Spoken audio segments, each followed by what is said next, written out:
So this happy pic of me was taken in 1999. I was a senior in college, and it was right after dance practice. I was really, really happy.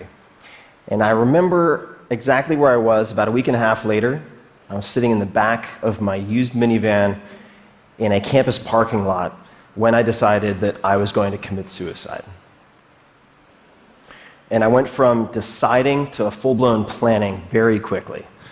And I came this close to the edge of the precipice. It's the closest I've ever come. And the only reason I took my finger off the trigger was thanks to a few lucky coincidences. And after the fact, that's what scared me the most, the element of chance. So I became very methodical about testing different ways that I could manage my ups and downs, which has proven to be a good investment. Many normal people might have, say, 6 to 10 major depressive episodes in their lives. I have bipolar depression, runs in my family. I've had 50 plus at this point, and I've learned a lot.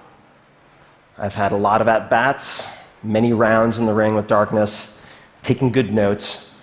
So I thought rather than get up and give any type of recipe for success or highlight reel, I would share my recipe for avoiding self-destruction, and certainly self-paralysis. And the tool I've found, which has proven to be the most reliable safety net for emotional freefall, is actually the same tool that has helped me to make my best business decisions, but that is secondary. And it is Stoicism. That sounds boring. You might think of Spock, or might conjure an image like this. A cow standing in the rain. It's not sad. It's not particularly happy. It's just an impassive creature taking whatever life sends its way. You might not think of the ultimate competitor, say Bill Belichick, head coach of the New England Patriots. He has the all-time NFL record for Super Bowl titles. And Stoicism has spread like wildfire in the top of the NFL ranks as a means of mental toughness training in the last few years. You might not think of the founding fathers, Thomas Jefferson, John Adams, George Washington, to name but 3 students of Stoicism. George Washington actually had a play about a Stoic. This was Cato, a Tragedy, performed for his troops at Valley Forge to keep them motivated. So why would people of action focus so much on an ancient philosophy? This seems very academic. And I would encourage you to think about Stoicism a little bit differently, as an operating system for thriving in high-stress environments, for making better decisions. And it all started here, kind of, on a porch. So around 300 BC, in Athens, someone named Zeno of Citium taught many lectures walking around a painted porch, a stoa, that later became Stoicism. And in the Greco-Roman worlds, people used Stoicism as a comprehensive system for doing many, many things. But for our purposes, chief among them was training yourself to separate what you can control from what you cannot control, and then doing exercises to focus exclusively on the former. This decreases emotional reactivity, which can be a superpower. Conversely, let's say you're a quarterback, you miss a pass, you get furious with yourself, that could cost you a game. If you're a CEO and you fly off the handle at a very valued employee because of a minor infraction, that could cost you the employee. If you're a college student who, say, is in a downward spiral and you feel helpless and hopeless, unabated, that could cost you your life. So the stakes are very, very high. And there are many tools in the toolkit to get you there. I'm going to focus on one that completely changed my life in 2004. And it found me then because of 2 things. A very close friend, young guy my age, died of pancreatic cancer unexpectedly. And then my girlfriend, who I thought I was going to marry, walked out. She'd had enough, and she didn't give me a Dear John letter, but she did give me this, a Dear John plaque. I'm not making this up, I've kept it. Business hours are over at 5 o'clock. She gave this to me to put on my desk for personal health because at the time I was working on my first real business. I had no idea what I was doing. I was working 14-plus hour days, 7 days a week. I was using stimulants to get going.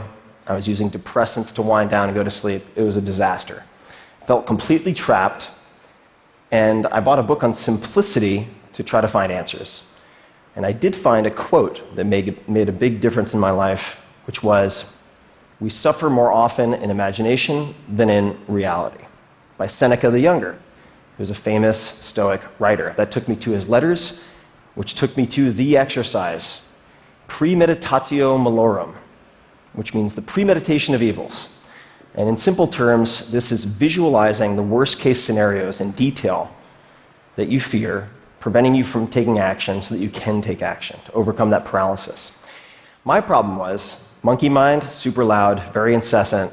Just thinking my way through problems doesn't work. I needed to capture my thoughts on paper, so I created a written exercise that I called fear setting, like goal setting for myself. And it consists of 3 pages. Super simple. The first page is right here. What if I ... question mark. This is whatever you fear, whatever is causing you anxiety, whatever you're putting off. Could be asking someone out, ending a relationship, asking for a promotion, quitting a job, starting a company, could be anything.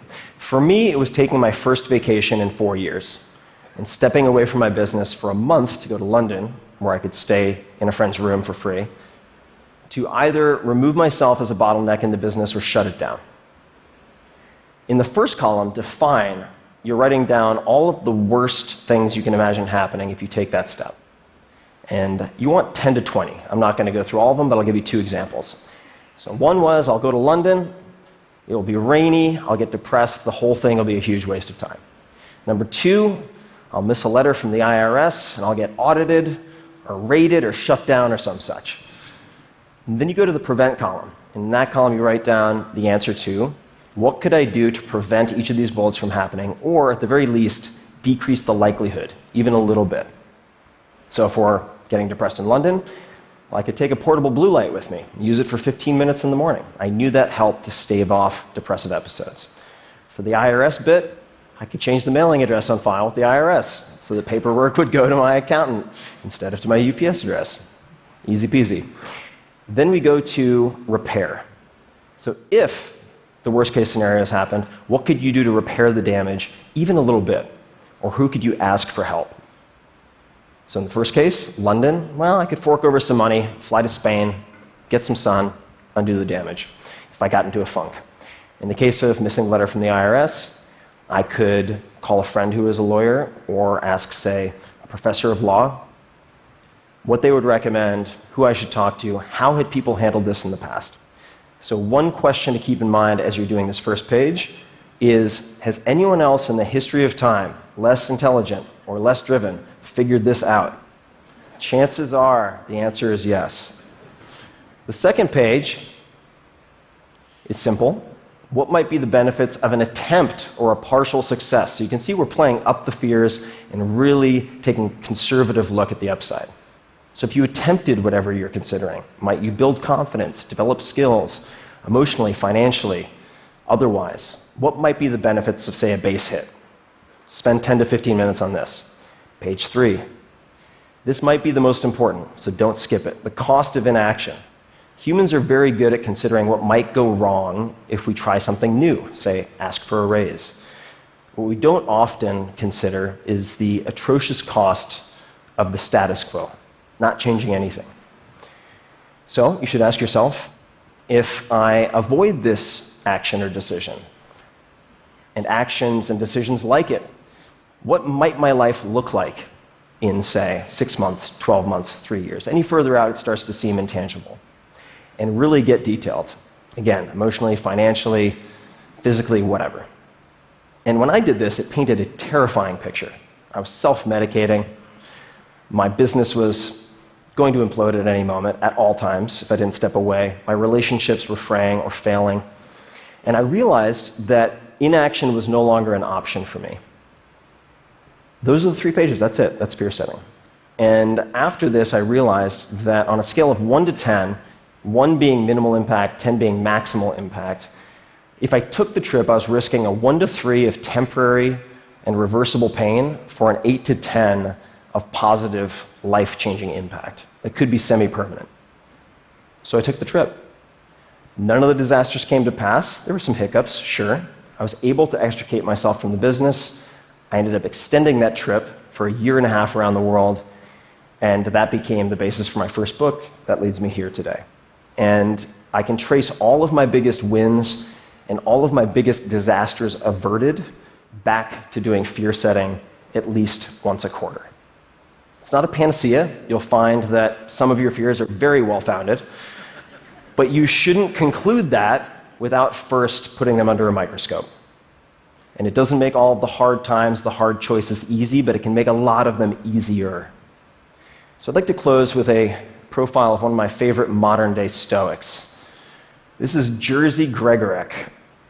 He is a 4-time world champion in Olympic weightlifting, political refugee, published poet, 62 years old. He can still kick my ass and probably most asses in this room. He's an impressive guy. I spend a lot of time on his stoa, his porch, asking life and training advice. He was part of the Solidarity in Poland, which was a nonviolent movement for social change that was violently suppressed by the government. He lost his career as a firefighter. Then his mentor, a priest, was kidnapped, tortured, killed, and thrown into a river.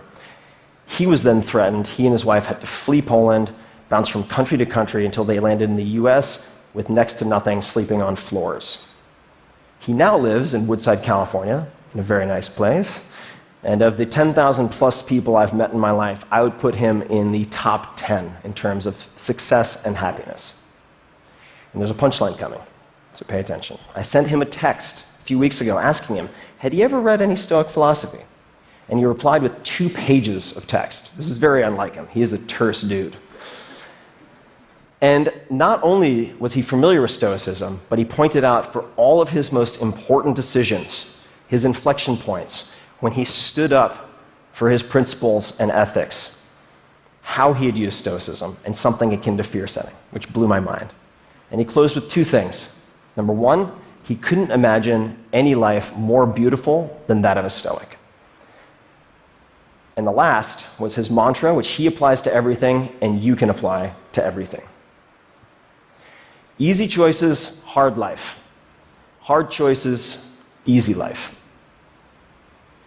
The hard choices, what we most fear doing, asking, saying, these are very often exactly what we most need to do.